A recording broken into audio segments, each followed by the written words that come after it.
Magandang hapon po.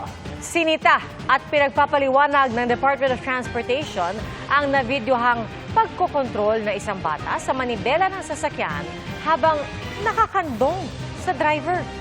Sinuspende ng LTO ang lisensya ng driver at nakatutok si Nico Wahe.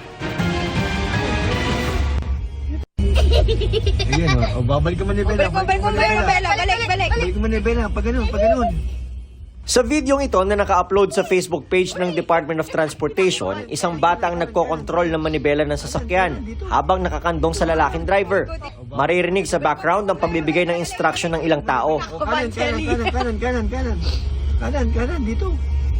Ayon sa pahayag ng Transportation Department, nangyari ang insidente sa parking ng isang mall sa Parañaque noong August 12. Ay, maskip ha.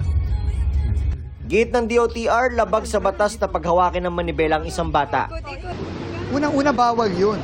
Hindi mo pwedeng pagmanehohin yung bata mong anak na walang student permit. Tapos tapos musmus pa. Agad naglabas ng show cause order ang Land Transportation Office o LTO laban sa driver ng sasakyan. Pinagpapaliwanag ang driver kung bakit hindi siya dapat sampahan ng mga reklamo. Kabilang ang paglabag sa Section 4 ng Republic Act 11229 o Child Safety in Motor Vehicles Act, kung saan nakasaad na bawal umupo sa unahan ng sasakyan ang isang batang edad 12 pababa, lalo kung umaandar ang sasakyan, maliban kung pasok siya sa height requirement. Makakasuhan ng driver ng isang motor vehicle na lalabag dito.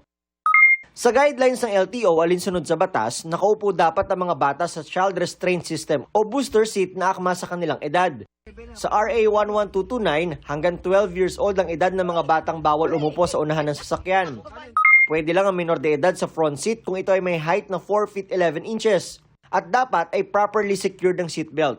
Kasi ang problema sa pagiging pasaway, kung may maaksidente, may madidisgrasya, baka hindi kang mawagan sila ng lisensya, baka may kulong pang kasama yon. Pinasusurrender na ang lisensya ng driver na suspendido na ng 70 araw.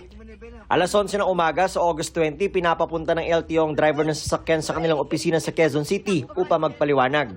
Sinisikap pa naming hanapin at makunan ng pahayag ang naturang driver. Para sa GMA Integrated News, Nico Wahe, nakatutok 24 oras.